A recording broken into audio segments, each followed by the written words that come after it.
Hey, hey, hey, beautiful humans. I hope you're all doing well. Welcome back to the podcast. Before we dive in today, I want you to share an email that I got from an amazing graduate nurse. Fatima emailed me a little while back in August, and she said, "Dear Liam, I hope you're well. I'm emailing to let you know I got into my dream grad program. If it wasn't for your amazing advice via the podcast, I wouldn't have made it here. Now it's time for my real work to begin. Thank you so much. Kind regards, Fatima." My goodness, Fatima, not a true word has been spoken. It's all about to go down in your nursing career, but we are so excited for you here. Thanks for sending it in. If you want to jump on the podcast and you want to get a shout out, send me a message. Tell me how the podcast has helped you build your life and career, your business, your entrepreneurship as a nurse, and tell us all the things. I love hearing it. You sometimes forget when you do the podcast that people listen to it. And to date, since we launched, we've had nearly 35,000 downloads globally, across like something crazy like 40 countries and 180 cities. So thanks peeps. So honored. It's such a privilege to be here.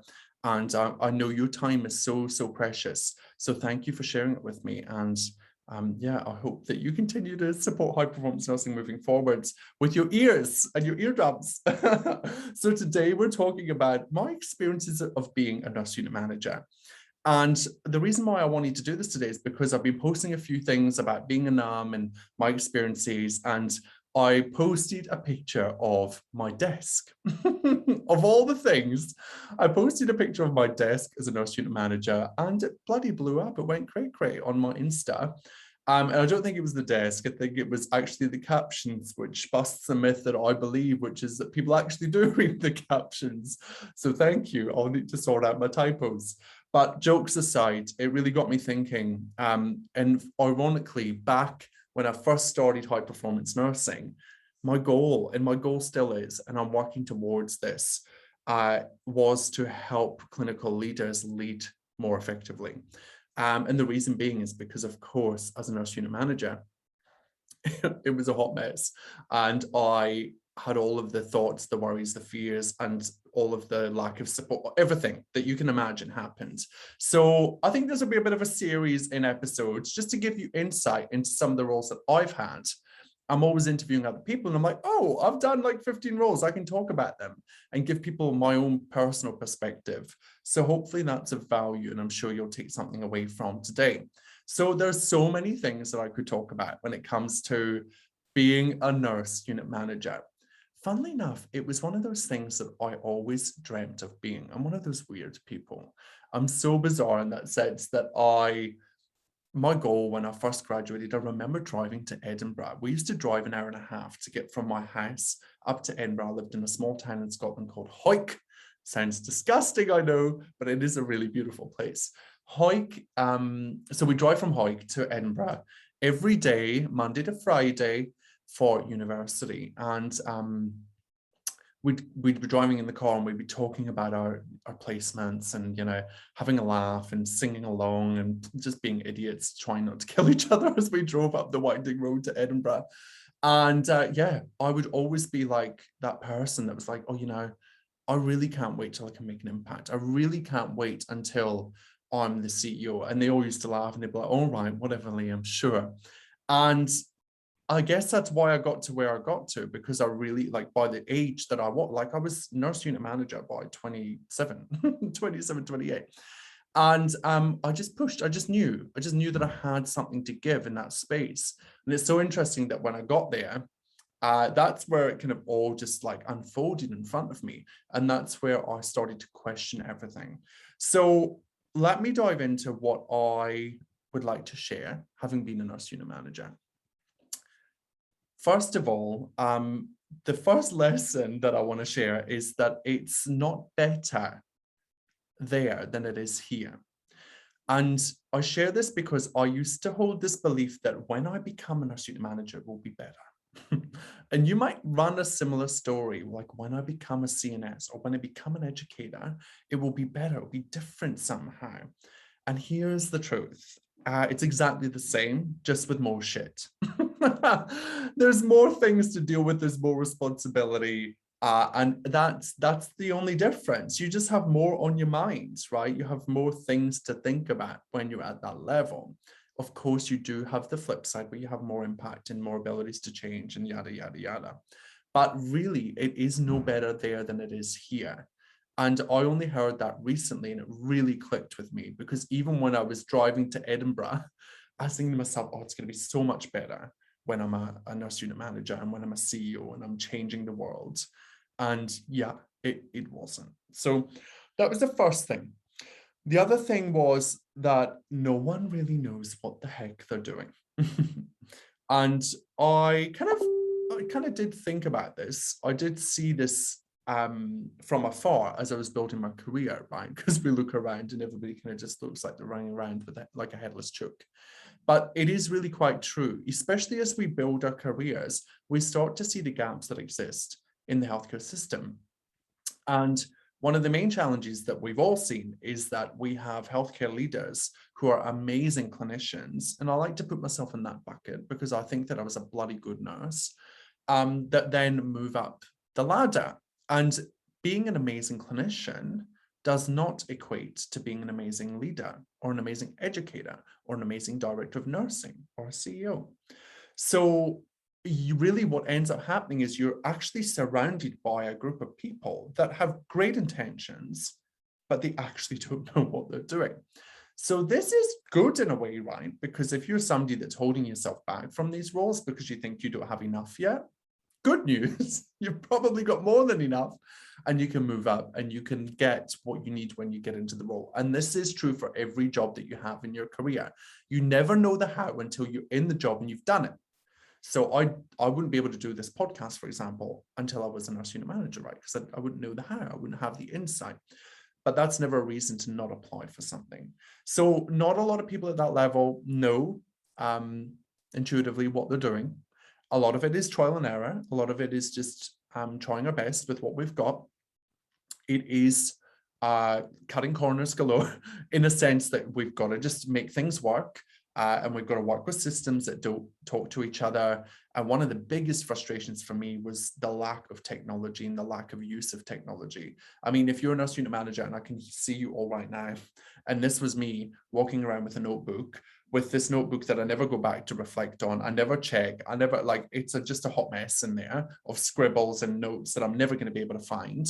Aussie nurse Rory Tanner would think that that's an absolute nightmare, and that we should be better equipped systems and processes so that we can integrate it. So I did end up taking in my my own personal iPad. I started taking my notes on that. I started taking it to meetings. So when I was in a meeting, I could have my iPad there and I could actually do work, because that was the other biggest challenge, was that I would take all my work home. I could not actually get my work done at work, even though I went in at 6 a.m. and I started at 7:30, and I wouldn't leave until 7 o'clock at night. And then I would take work home. So if you're somebody that's listening to this and you're thinking, oh my God, do numbs really work that? They bloody do. They bloody do. Not everybody, because some people have obviously got better boundaries than I have. But it is the norm. There is this pressure to take it home. And when the roster is due and you haven't been able to do it, despite scheduling it into your calendar, then what? You can't not publish the roster when it's an EBA requirement. You have to take it home. I've spent many weekends doing the roster, pulling my hair out, maybe with a glass of wine. But that's one of the main frustrations, is the systems, the technology. And one of my big dreams, goals, was when I was a nurse unit manager, I kept thinking to myself, I'm going to create an app. I'm going to create this amazing software that really helps nurse unit managers lead their teams effectively. Because, I mean, it's just a hot mess. It is an absolute royal shit show, excuse my French. So technology is a huge, huge problem. The other thing that I came up against was people pleasing. Nurses, notoriously, we do love to people please, right? It's our job. Our job is to please people. So if you're a nurse and you say you're not a people pleaser, I struggle with that. When I was a nurse unit manager, I would come across every day people that, you know, we needed to please. And what I found to be true was that the more that I tried to please everybody, I pleased no one. And that was hugely problematic and made me overthink everything. I was super stressed, super worried, concerned all the time, So much so that I would even sometimes, before I went into work, rehearse what I was going to say to people, knowing that I had a conversation that could be difficult or problematic.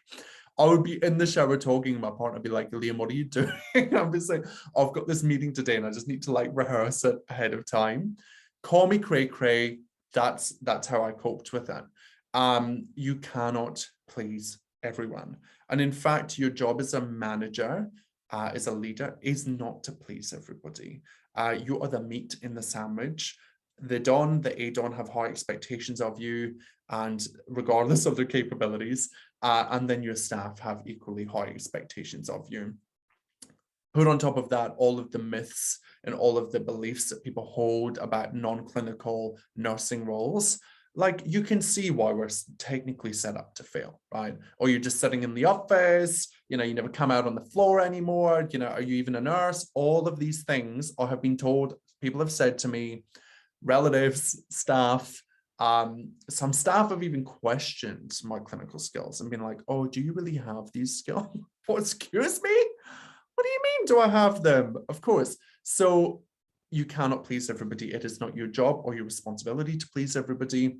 People will dislike you. And I've learned over a lot of time that that's their bloody problem and not yours. So free yourself of the need to people please, knowing that you have been conditioned to people please your whole life. So that's going to take some time to unlearn. The third thing that I've got here written down, I think this is third, I'm not going to count them, just throw them at you, is that your mindset matters. Now, you knew this was coming. I'm always talking about this, but even more so now that I coach on this all the time. And I'm always thinking of different ways that we could use coaching in healthcare, because I believe it's the missing piece. I believe if every nurse unit manager had access to a coach that preferably was not attached to the hospital, that they could thrive in leading their teams, that they could thrive as a human, and they could disconnect their work life, and they could just really enjoy the job. The job of being a NUM is a friggin' amazing job. It is awesome what you can achieve in that role, but not without the cognitive, mental health, psychological support to navigate it, because you are just pulled left, right, and center all day long. And if you have no tools to manage that and you're feeling shitty, that is why. It's not because you're a bad manager. It's not because you're not suited for this role. It's because you're ill-equipped, which is good news, because you can get equipped, right? You can come work with us and we'll help you. Or one day when we get into all the hospitals and we have coaching available to you, you will thrive and prosper. Mindset really matters. And here's why it does. The thoughts that you have about your abilities to lead dictate the results that you have in your leadership style. Let me say that again. The thoughts you have about your ability to lead, the beliefs that you hold about your leadership capabilities and management capabilities, dictate how you show up and dictate the results that you have. So if you're somebody that thinks that you can't lead, right, you're not going to lead. That's how you're going to show up. You're not going to lead your team. Maybe you've got some staff playing up. Maybe they're causing some issues, right? Maybe you get lots of complaints. Maybe the team are not motivated. Maybe your culture is not as great as it could be. Now, I'm not saying it's your fault that the culture is not as good, but as a leader, everybody looks to you to hold belief that this is the best place in the hospital for patients to receive care. So if staff get a whiff that you don't believe that to be true, and that you think that the work that we're doing is not up to level, then they're also going to believe that as well, right? Remember, our staff, our team are impressionable. So as a leader, it's so important that you're conscious of the thoughts that you're holding about your abilities, but also about your team's abilities. I have this idea that I think would be so fascinating to explore. And if you're a NUM, I want you to think about it. I want you to even bring it up at your next meeting. Imagine if we walked into a team meeting on a ward and we asked everybody in the room to share their thoughts about the ward. Just share a thought that they have, that they frequently think whilst they're working on X wards. Now, when I reflect back to my last role as a nurse unit manager in geriatric rehab, I think about what would the staff say about our ward? And a few things came to mind. They would say things like, we don't have enough staff. It's not safe for our patients. They would say our ratios are not safe. They would say things like, it's impossible to achieve 0 falls per month, right? We're always busy.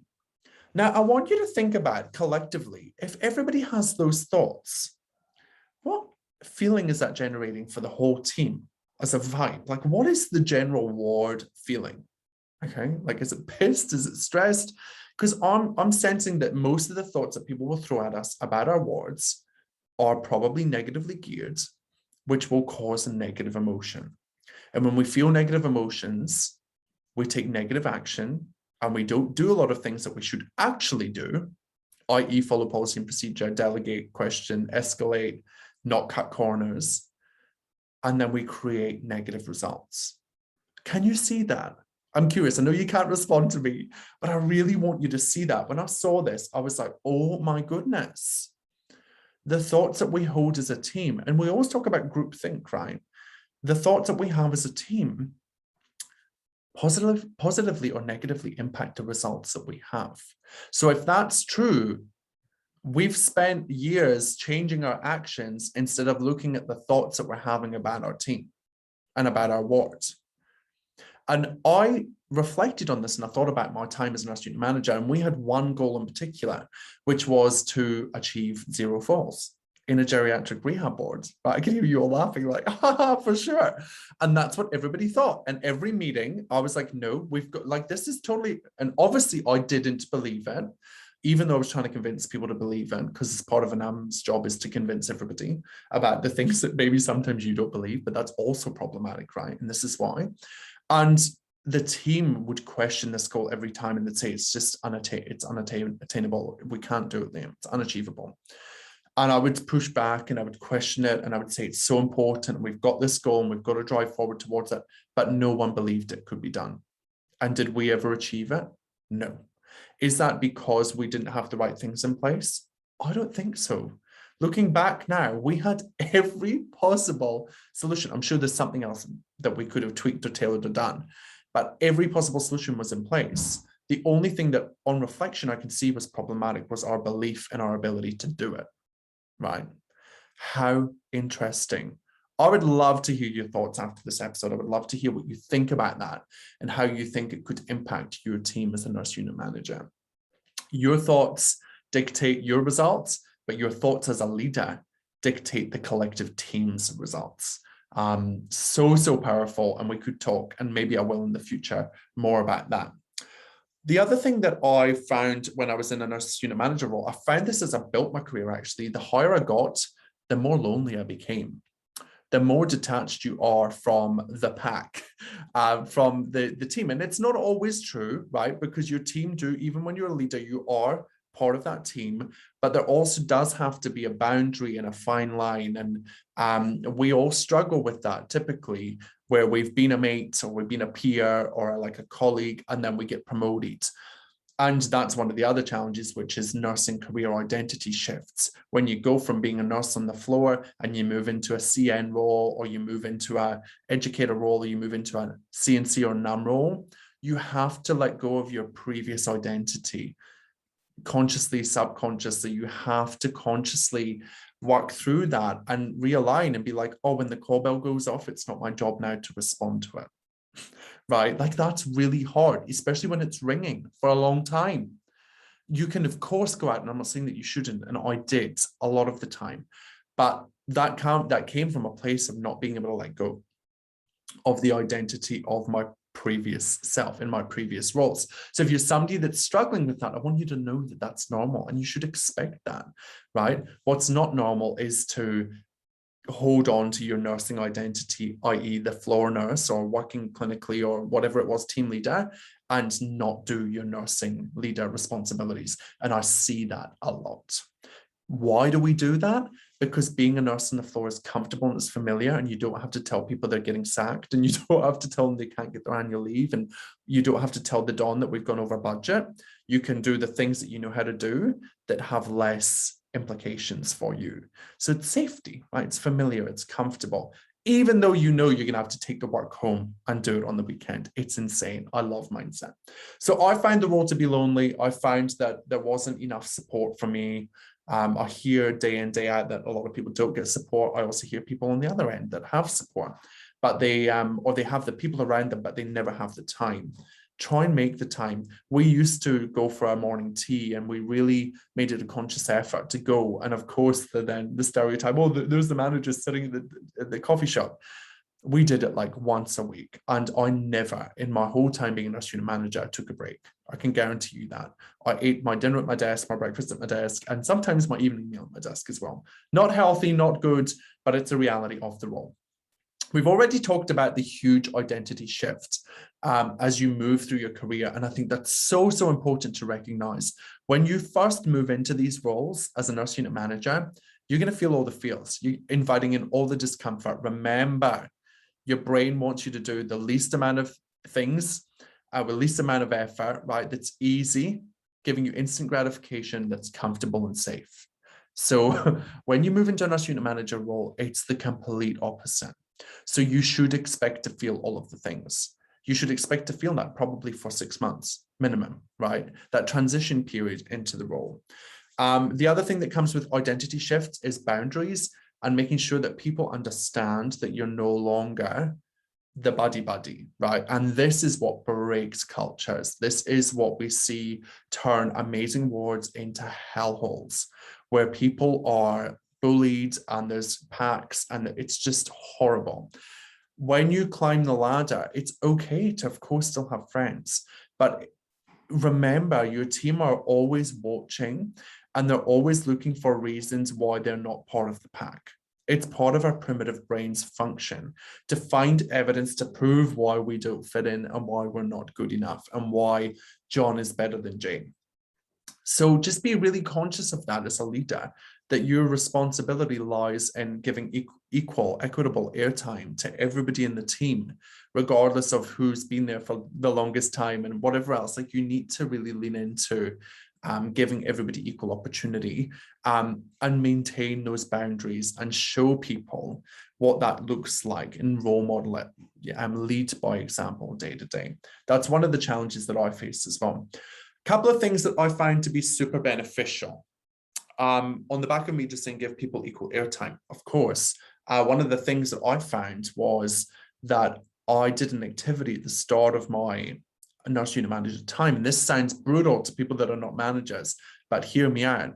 What we were asked to do was to basically write down a list of all of our staff and write down who are our low performers, i.e. people that are on their way out, that we know have got one foot out the door. Who are our middle tier performers? You know, they come, they do a great job, and they get on with it and they leave.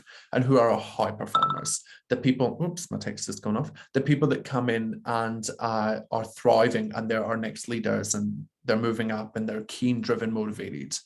One of the things, it sounds brutal, but it was actually really beneficial, because one of the things that we ended up doing was like, the people that have got a foot out the door, of course, you can try and keep them. And if you lead a great team and you've got a great culture and you make time for these people, most of them will stay, right? Because it's familiar, safe. But the question then becomes, do you want them to stay? The question becomes, are they good for your culture?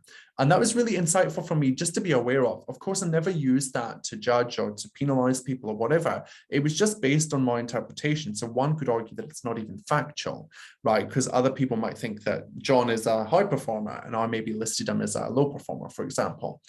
But it wasn't actually really about their performance. It was more about their how they showed up at work and what challenges they were facing and so on and so forth. I found that to be really beneficial because it allowed me then to see where I should invest my very, very precious time. And usually the highest reward comes from investing in the staff that are committed to working there. So just something to be mindful of. The other thing that I found to be hugely beneficial was something that's in the, oh God, the name of the book escapes me. I think it's the 7 Habits of Highly Effective People. I haven't read the whole book. Stephen Covey, I think it's 7, it could be 10, it could be 50, who knows? Habits of Highly Effective People, Stephen Covey. And in that book, he talks about this concept that I put up on my whiteboard as a nurse unit manager. And I could see at the corner of my eye, and it just became this thing, this tool that I used to manage, I guess, my reactions and manage myself when all this shit was flying at me. So one day in particular, we had, I think, like 6 complaints come through in one day, like one after the other. It started with a relative came into the office and berated me for an hour and a half about how our patient experience was abysmal and that the signage on the ward was terrible. And this was a brand new hospital, by the way. And I sat there and my team are terrible and I should be embarrassed and I should be, people are, yeah, humans. So I took that for an hour and a half. In the end, it actually turned out to be really a great learning opportunity for me, great lesson for how we can improve the board. And also, it was a great opportunity for me to manage myself and to not fly off the handle and get protective and defensive, because that's my natural instinct. Because when you're a nurse unit manager, it's like your ward is like your baby, right? So anybody says something about it, you're like, hold on, let me tell you what we're doing. And that never serves us. So I didn't on that day. I listened, I took it in. She even drew all over my whiteboard. She went crazy mapping everything out, but it was so beneficial and it gave me a really different perspective. And I could see through her eyes why it was hugely problematic. So that was the first thing. Anyway, long story short, that ended up in me getting a bottle of wine from her. I don't think I disclosed that as a gift actually, but she came in a couple of weeks later and she was like, I noticed you changed the signing and I put it into place and blah, blah, blah. She's like, I love that. Thank you so much. So it does, it does pay to listen to people and implement the changes if you can, if you think they're valid. Anyway, we got multiple complaints that day. Really problematic family. And I look across to the corner of my whiteboard and on there, I've got Stephen Covey's circle of influence and circle of concern. I've got two circles drawn on my board, terrible shape, not normal circles. One of them just says circle of influence. The other says circle of concern. The circle of influence is on the inside and it's smaller, and the circle of concerns on the outside. And I used that as a tool to place my thoughts about what was going on. And some days that is literally what got me through my day. So whether you print it out, go into Google, have a look at it. Basically, the way it works is when something comes up, something happens, you get an email from a relative that's complaining, you're about to leave the unit and somebody wants a roster change, all of these things, you're going to look at your circle of concern and circle of influence and you can say, where does this land? Is it something that I can positively impact right now? Or is it something that's just something that I need to think of, like it's a concern, it's external to me? The best way to judge it is it external, it goes in your circle of concern? Is it internal, it goes into your circle of influence? So that really helped me because I could put the complaints in concern. Of course, I've got to deal with them, but they're not about me. And they don't mean that I'm a bad nurse or a bad manager, even when people tell you that to your face. Who are these people? And then the circle of influence was like, well, what are my thoughts about this? I can manage that. I don't need to think that I'm shitty because they think I'm shitty. That's their problem, right? I love this quote, which is like, what other people think of me is none of my business. And as a manager, you just have to have the thickest skin. That's something that I really struggled with. I am a highly sensitive person. I'm empathic. I'm a people pleaser. I've got childhood trauma. I'm LGBTQIA, I hid in the closet for years. I have all the things, right? We all have different stories. So these moments where I would be confronted and somebody would question my ability to do my job and my capabilities to lead a team were deeply triggering. So this was one of the tools that I really, really loved. One final tool is just to remember that being a nurse unit manager is a pretty thankless job. You have to find the opportunities in your day to recognize your own growth.